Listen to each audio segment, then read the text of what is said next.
Hello, Travis Reeves, Superintendent of Surry County Schools, coming to you with our next Beyond the Bell segment. Surry County Schools is celebrating Principal Appreciation Month in October, and today our Beyond the Bell segment is featuring one of our very own principals, Mr. Matt Scott, principal at Mountain Park Elementary School. Mr. Scott is, he's a character. Everybody that knows Mr. Scott's got a story to tell. The one thing that I can tell you about Mr. Scott, he loves children, he loves his school, he takes great pride in Mountain Park Elementary School. Go Mountaineers, I hope you enjoy the segment. All right, I'm Matt Scott. I'm the proud principal at Mountain Park Elementary School. So the story would be, you'd have to go back a little bit further for me. I played baseball in college. I knew from the time I was very young that I wanted to coach. My dad was a coach and a teacher, so I went into coaching and teaching. And after having a few children, I thought I needed to spend a little bit more time at home. So I stopped coaching, and after a year or so of just teaching, I thought I needed a change. And the Peers program through UNCG opened up, and again, a little bit following my dad's footsteps, he went into administration after coaching, so I thought I'll give it a shot. I did an internship at a high school level at East Surry High School, and then I was an assistant principal at Meadowview Magnet Middle School for 3 years. And then now I've been principal at an elementary school. So I've had a touch of it at different levels, and I've talked about before, currently being at an elementary school, these kids a lot of times have a harder time advocating for themselves. So getting to provide kids with needs that are, most folks would think are common needs. When I came to Mountain Park, I didn't know very much about elementary school. And the first time I stood in front of our staff, I said, we're gonna do two things I'm sure of. We're gonna feed them and we're gonna love them. And they remind me of that often. So I get great joy out of making sure that their basic needs are met and being a voice sometimes for the kids that don't have a voice for themselves. I learned a lot about leadership through coaching, and I had a very, very wonderful mentor in coaching, Coach Vernon. Coach Roy Vernon used to talk about turning obstacles into opportunities. So the greatest obstacle for me initially coming to an elementary school was I had no idea what an elementary school was about. I didn't know the flow of the day. I didn't know what went on in the classrooms, and I was very transparent about that.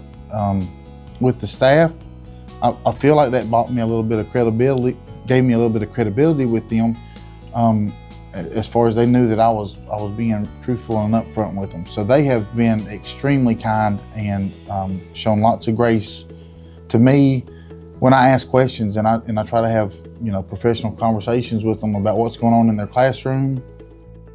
But those conversations, and we're at a small school, so that has, that opportunity has turned into something that some other places don't have. But I get to have conversations with our teachers almost daily, all of our teachers almost daily. So those are good quality conversations, and it's allowing me to grow in my knowledge of the happenings of an elementary school. To answer the question about what leadership means, I think number one, it means that you're present, that you are involved, that folks don't see me sitting in the office all the time. I get more complaints about people not being able to find me because I'm not in my office than I do about being in the office too much. So I feel like being present, being elbow to elbow with folks, our teachers, our staff, and our faculty, I think that means a lot to people. Coach Vernon, we used every day, and we sort of put this together, but Coach Vernon we would say, play hard, have fun, and get better. That was kind of our mantra. We didn't say it like a chant. It really did. We took on the embodiment of that. And when I was in school getting my degree, we read a book about the growth mindset, right? So that, I'll never forget Dr. Lashley. I talked to him about it, and he said those two things are synonymous with one another. So, I mean, and I take that to our staff. We work hard, we have a good time, and we try to get better every day. And if you really, and I talk to them about that when I give feedback in their classrooms on instruction or their classroom management or whatever the case may be, if they take on the mindset that I can get better, then you're a whole lot more willing to accept feedback, even if it's stuff that you don't want to do, than if you feel like you're as good as you can be. So we try to make sure students, staff, everybody realizes you can get a little bit better. Everybody can get a little bit better every day. So take the constructive feedback and build on it and use it to help you get a little bit better.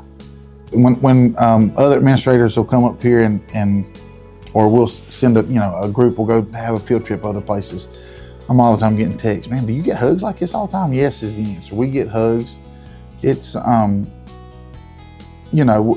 we're small and I know that, but every one of these kids, they look for the best in what's happening in their life, in the school, in their day, in the cafeteria, whatever the case may be.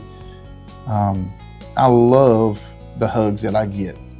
But you know that they're in a good spot. And I tell people this, when they get out of their cars in the morning, they run in the building. They don't run out of the building in the afternoon. They run in the building. They love being here. This is just such a special place. It is a loving, caring place for kids. And I think that they know that and they embrace that. But I love getting those hugs every day.